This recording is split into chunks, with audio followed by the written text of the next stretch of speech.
సీరియల్లో సినిమాలో నటించాలనుకుంటున్నారా? అయితే వెంటనే మా యాక్టింగ్ స్కూల్లో జాయిన్ అవ్వండి.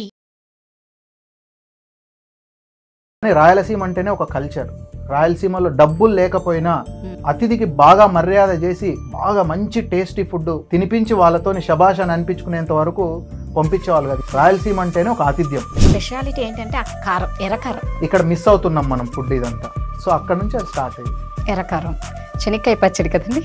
శనక్కాయ చట్నీ వచ్చిందే రాయలసీమ నుంచి. ఎందుకో చెప్తాను దానికి ఒక రీజన్.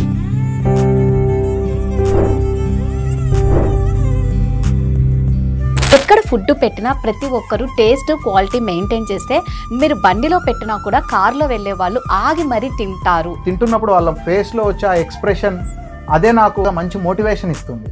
డే 1లో ఎట్లాంటైతే డెడికేషన్తో వర్క్ చేసి కష్టపడ్డామో ఈ రోజుకి అట్లానే చేయాలి. అలా చేస్తేనే మనం నిలబడగలుగుతాం. డైలీ మీకు ఎగ్జామే అంతే. నేను ఒకవేళ అవుట్లెట్లో లేకుండా ఇంట్లో ఉన్నా కూడా నా మైండ్ అంతా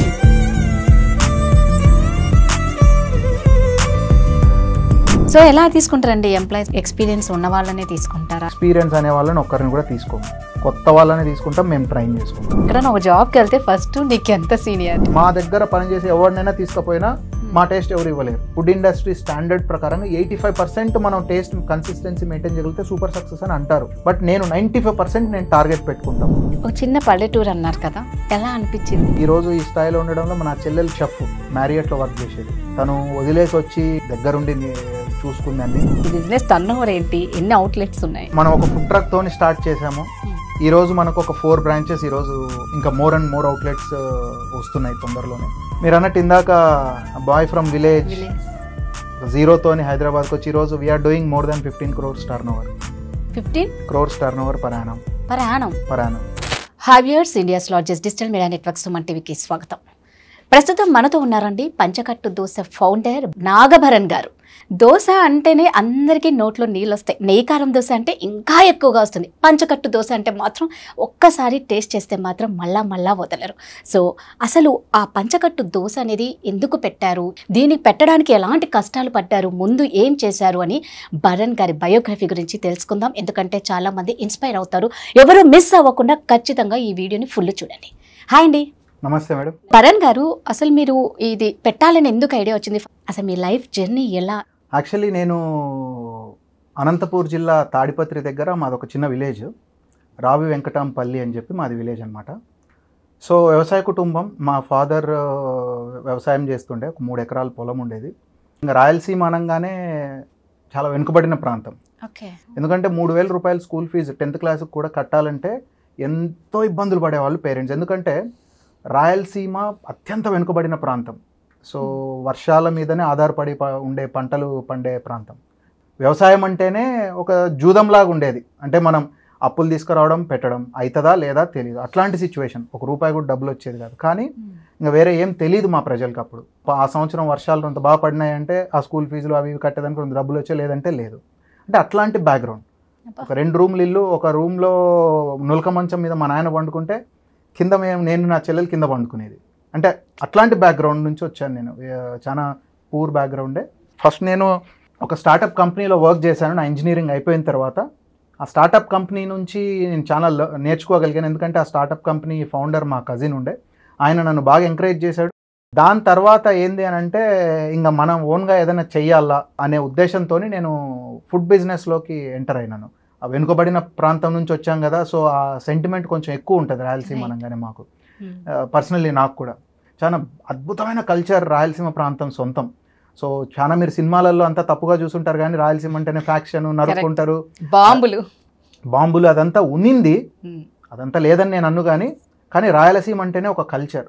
రాయలసీమలో డబ్బులు లేకపోయినా అతిథి వచ్చినాడు ఇంటికనంటే మేము తినకోకుండా కూడా అతిథికి బాగా మర్యాద చేసి బాగా మంచి టేస్టీ ఫుడ్ బాగా కారంగా వండి చేసి పెట్టి తినిపించి వాళ్ళతోని శబాష్ అని అనిపించుకునేంత వరకు పంపించేవాళ్ళు కదా. ఎంత బీద ప్రజలైనా కూడా రాయలసీమ అంటేనే ఒక ఆతిథ్యం. మాట కటువుగా ఉన్నా కూడా, మాట కటువుగా ఉంటుంది, కానీ ఇది మనసు మాత్రం ఆ అతిథికి మాత్రం ఎప్పుడు మర్యాద చేసి పంపించేటటువంటి కల్చర్లో నుంచి వచ్చాం అనమాట మేము.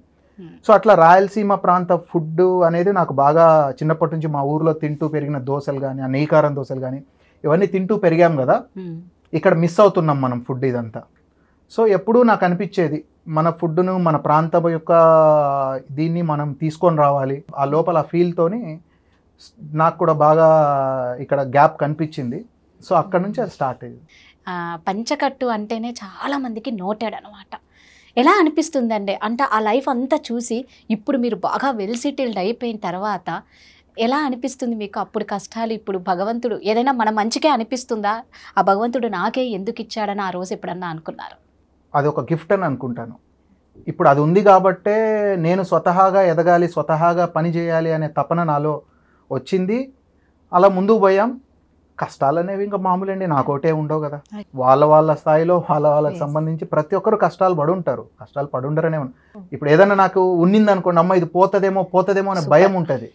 సో ఏం లేనోనికి ఏముంది, సూపర్ రెడ్ చెప్పులు ఎర్ర స్పార్క్స్ చెప్పులు వేసుకొని హైదరాబాద్కి వచ్చిన పోతే ఏముంది, ఇంకా మళ్ళీ నడుచుకుంటూ పోయినా మళ్ళీ ఏదైనా చేసుకోగలుగుతామనే ధైర్యం ఉంది. సో ఏదన్నా ఉండి మనకు అన్నీ ఉండి అమ్మో ఇది పోతే మనం ఏమింది లైఫ్ అనే పరిస్థితి లేదు. కాబట్టి ఒక ఎంట్రుక వేసి కొండను లాగితే వస్తే కొండ పోతే ఎంట్రుక అనేటటువంటి మైండ్ సెట్లోనే ఉండేవాడిని. కష్టపడడం అనేది చిన్నప్పటి నుంచి అలవాటైంది. సో ఆ మోటివేషన్తోనే మనం ముందుకు పోగలిగాం, ఒక మంచి బ్రాండ్ మనం ఎస్టాబ్లిష్ చేయగలిగాము. కానీ నాకెప్పుడు ఈ రోజుకి కూడా ఆ డే 1లో నేను ఎట్లాంటి మైండ్ సెట్లో ఉన్నానో అదే మైండ్ సెట్లోనే ఉంటాను. ఫస్ట్ ప్రయారిటీ ఒకటే, వచ్చిన ప్రతి కస్టమర్కి మంచి ఫుడ్ సర్వ్ చేసి బాగుంది అని అనిపించుకోవాలి. డబ్బుల గురించి నేనే ఆలోచించను. వాళ్ళు తింటున్నప్పుడు వాళ్ళ ఫేస్లో వచ్చే ఆ ఎక్స్ప్రెషన్ అదే నాకు ఇంకా నేటివ్ రుచులను అందించడానికి ఒక బాగా మంచి మోటివేషన్ ఇస్తుంది. సో నాకు ఆ కస్టమర్ సాటిస్ఫాక్షనే నా మెయిన్ ప్రయారిటీ. ఇంకా డబ్బులు ఇదంతా నేను అసలు చూసుకోను దాని గురించి. ఎన్ని సంవత్సరాలు పట్టిందండి మీరు బాగా సెట్ అవ్వడానికి? ఇది సక్సెస్ అవుతుందని చాలామంది అనుకుంటారు. ఎందుకంటే ఎక్కడ ఫుడ్ పెట్టినా ప్రతి ఒక్కరు టేస్ట్ క్వాలిటీ మెయింటైన్ చేస్తే, మీరు బండిలో పెట్టినా కూడా కార్లో వెళ్ళే వాళ్ళు ఆగి మరీ తింటారు. అంటే ఫుడ్ బిజినెస్కి అంత ఉంటుందన్నమాట. సో అందరికీ ఫస్ట్ థాట్ ఏమొస్తుందంటే చక్కగా నేను ఒక ఫుడ్ బిజినెస్ చేసుకుంటా, నేను ఒక బండి పెట్టుకుంటాను అని అనిపిస్తుంది. దీని వెనకాల హార్డ్ వర్క్ మరి ఎలా ఉంటుందో తెలియదు. అలాంటి వాళ్ళకి మీరు ఎలాంటి సలహాలు ఇస్తారు? ఈరోజు పంచకట్టు దోశ అంటే ఒక బ్రాండ్, ఇన్ని బ్రాంచెస్, ఇంత బిజినెస్ ఇదంతా చూస్తున్నారు. పంచకట్టు దోశ నేను స్టార్ట్ చేసింది ఒక ఫుడ్ ట్రక్తోని, ఒక చిన్న ఫుడ్ ట్రక్తోని స్టార్ట్ చేశాను. బిజినెస్ అంటే ఏందని తెలుసుకోవడానికి నాకు ఆల్మోస్ట్ 3 సంవత్సరాలు టైం పట్టింది. 4 సంవత్సరాలు 5 సంవత్సరాలు కష్టపడి నేను సంపాదించుకున్న డబ్బులు అండ్ అప్పులు తీసుకొని వచ్చి అంతా తీసుకొని వచ్చి పెడితే ఫస్ట్ 1 ఇయర్లో మొత్తం గాన్ 20 లక్షల లాస్ వచ్చింది. ఫస్ట్ 1 ఇయర్లో ఏది చేద్దామని ఒక అడుగు ముందుకేస్తే 4 అడుగులు వెనక్కేసే పరిస్థితి వచ్చింది. ఏది ముట్టుకున్నా అది నాకు అసలు కలిసి రాలా. అదే టైంలో మా ఫాదర్ చనిపోయినారు. ఆ టైంలో డిసైడ్ అయిపోయి ఇంకా ఏదైనా కానీ దీంట్లో మనము సక్సెస్ అయ్యే బయటికి రావాలని డిసైడ్ అయిపోయి ముందుకు పోయి నేను కష్టపడ్డాను. ట్రక్ క్లోజ్ చేసి సెకండ్ అవుట్లెట్ బంజారాహిల్స్లో స్టార్ట్ చేసినప్పుడు అంత బాగా నడిచింది అనుకొని 3 నెలలకు మళ్ళీ కరోనా, కోవిడ్ టైంలో మొత్తం మళ్ళీ ఒక 2 సంవత్సరాలు గాను.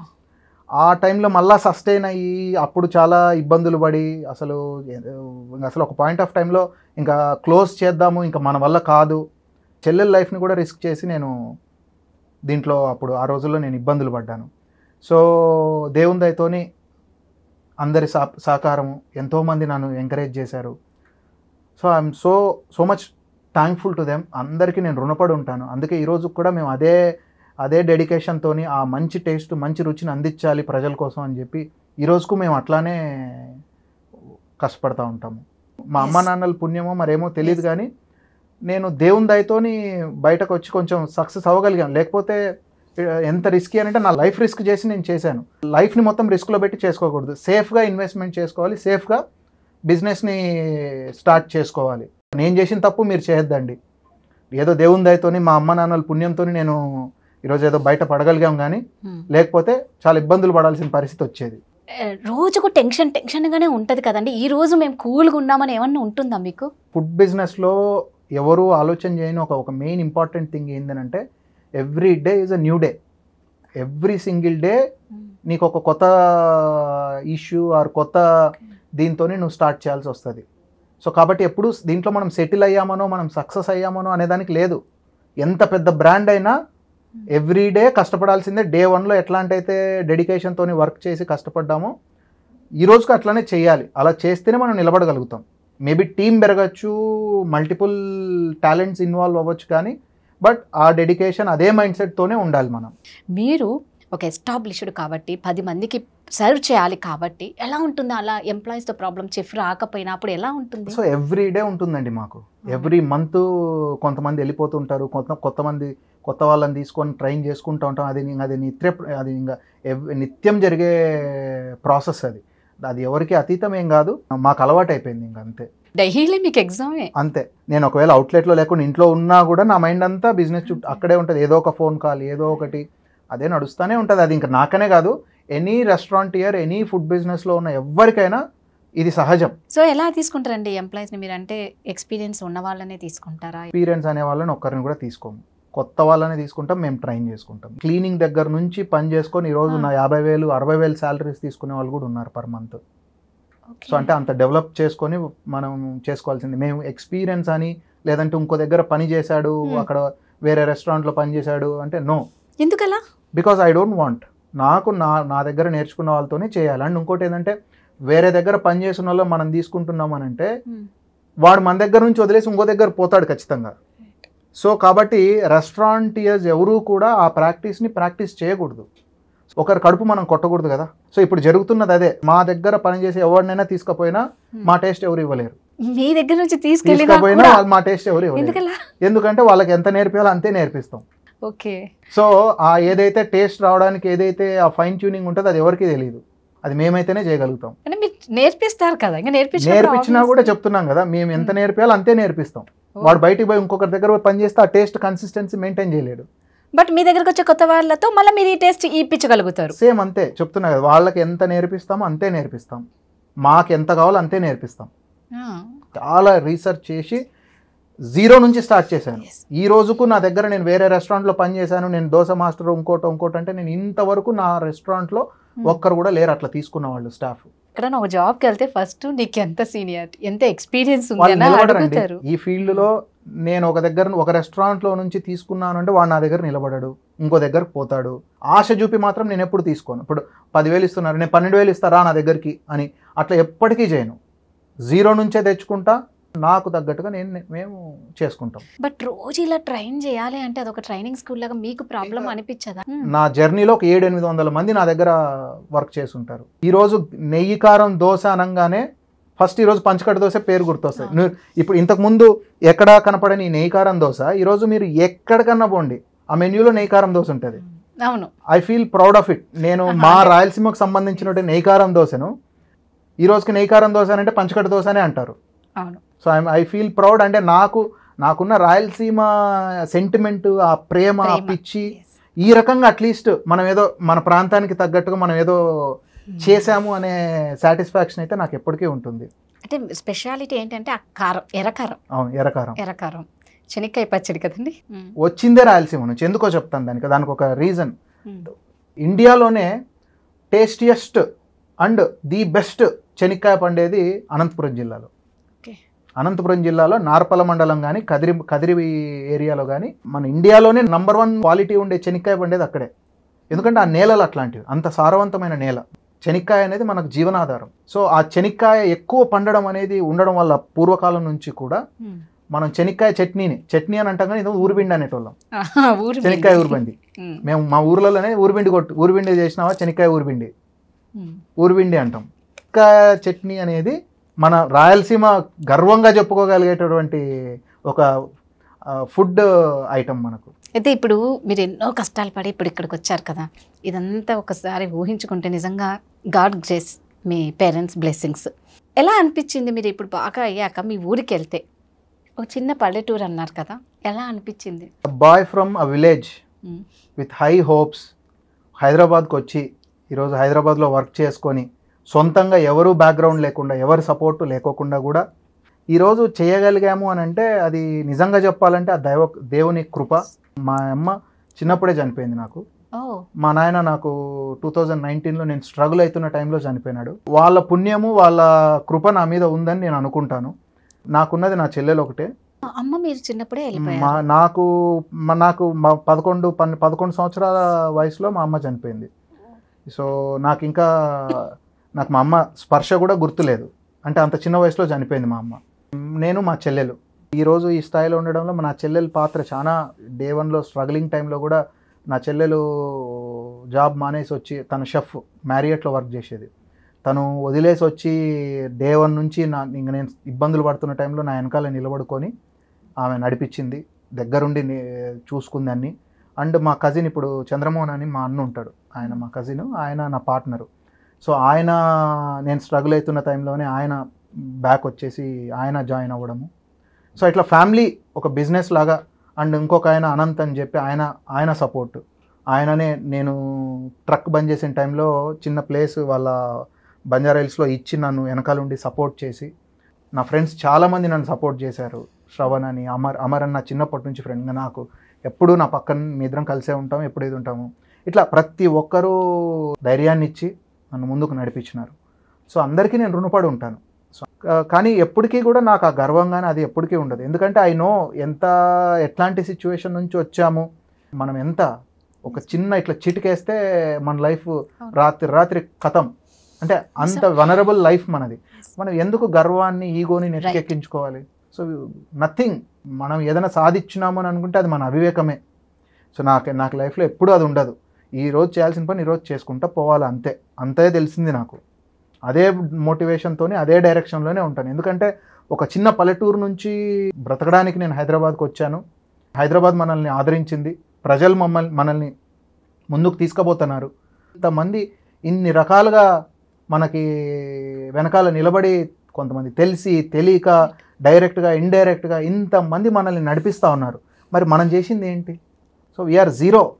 ఈ ప్రపంచం ముందు మనం సున్నా అనేటటువంటిది నేను బిలీవ్ చేస్తాను. కాబట్టి ఈ రోజుకు ఆ పల్లెటూరు నుంచి వచ్చిన రోజు ఎలాంటి నాగభరణ అయితే ఉన్నానో ఈ రోజుగా అంతే ఉన్నా. బిజినెస్ అనో పేరు అనో, ఇంతమంది మనల్ని గుర్తుపడతారనో, ఇంతమంది ఇంత బిజినెస్ చేయగలుగుతున్నామనో ఎప్పటికీ నా మైండ్లో ఉండదు. కస్టమర్స్కి మంచి టేస్ట్, మంచి ఫుడ్ ఎలా ఇవ్వాలి, ఇంకా బెటర్గా ఎలా చేయాలి, ఇదే ఫోకస్డ్గానే ఉంటాను. అంతకు మించి నేను ఆలోచన చేయను. నా లైఫ్ చాలా సింపుల్. భరణ్ గారు, ఇందాక మనం అనుకున్నాం కదా నెయ్యి కారం దోశ అంటేనే నోట్లో నీళ్ళు వస్తూ ఉంటాయి అన్నమాట. ఇంట్లోనే ఈరోజు చేసిన టేస్ట్ ఈరోజు బాగుంది అని నచ్చారు ఫ్యామిలీ వాళ్ళంటే, రేపు చేస్తే ఆ టేస్ట్ రావట్లే. అలాంటిది మీరు ఇంతమంది ఎంప్లాయీస్ మారుతూ ఫ్రెషర్స్ని పెట్టుకుంటూ కొత్త వాళ్ళు వచ్చినప్పుడు అదే టేస్ట్ని ఎలా మెయింటైన్ చేస్తున్నారు? యాక్చువల్లీ అక్కడనే మా బిజినెస్ సీక్రెట్ ఉందన్నమాట. సో ఆ కన్సిస్టెన్సీ మెయింటైన్ చేయడమే బిగ్గెస్ట్ ఛాలెంజ్. అంటే ఒక 5 years 2019 నుంచి ఈ రోజు వరకు కూడా మా టేస్ట్ 95% మేము కన్సిస్టెంట్గా మెయింటైన్ చేస్తాం. అంటే మీరు 100 సార్లు తింటే ఒక 95 times మీకు సిమిలర్ టేస్ట్, సిమిలర్ క్వాలిటీ ఉంటుంది. ఒక 5% యూజువల్గా చూస్తే మీకు ఒక ఫుడ్ ఇండస్ట్రీ స్టాండర్డ్ ప్రకారంగా 85% మనం టేస్ట్ కన్సిస్టెన్సీ మెయింటైన్ చేయగలిగితే సూపర్ సక్సెస్ అని అంటారు. బట్ నేను 95% నేను టార్గెట్ పెట్టుకుంటాం. 95% మేము ఆ కన్సిస్టెన్సీని అచీవ్ చేయాలి అని చెప్పి. ఆ 5% కొంచెం అటు ఇటు ఎప్పటికైనా ఉంటుంది. సో 95% టైమ్స్ మీకు కన్సిస్టెంట్గా సేమ్ టేస్ట్, సేమ్ క్వాలిటీ ఉంటుంది. ఎందుకు ఎక్కడి నుంచి వస్తుంది అని అంటే, మేము ప్రతి దాని దగ్గర ఒక SOPsని మేము ఇంప్లిమెంట్ చేసుకుంటాము. పర్చేజల్ దగ్గర నుంచి కూడా ప్రిపరేషన్, పర్చేజల్, ఫర్మెంటేషన్, ఎవ్రీథింగ్ స్టాండర్డ్ ఫార్మాట్లో నడుస్తుంది మాది. సో నేను ఉన్నా లేకపోయినా ఒక ప్రొసీజర్ అనేది నడిపిస్తూ ఉంటుంది వ్యవస్థ మా బిజినెస్ని. సో ఆ రకమైనటువంటి ప్రిపరేషన్కి సంబంధించినటువంటి SOPs కానివ్వండి, అండ్ మా స్టాఫ్ చాలా డెడికేటెడ్గా, చాలా కష్టపడి మాకు టువర్డ్స్ బ్రాండ్ కష్టపడి పనిచేస్తారు. అండ్ అట్లాగనే వాళ్ళ లైఫ్ని బెటర్ చేయడానికి మేము కూడా ఆల్ ద టైం మేము కూడా ఆలోచిస్తూ ఉంటాము. ఇప్పుడు వాళ్ళు కూడా నాలాగానే ఒక విలేజ్ నుంచి వచ్చారు. సో వాళ్ళ భవిష్యత్తును, వాళ్ళ లైఫ్కి గ్యారంటీ ఇవ్వడం అనేది నా హైయెస్ట్ ప్రయారిటీ ఉంటుంది.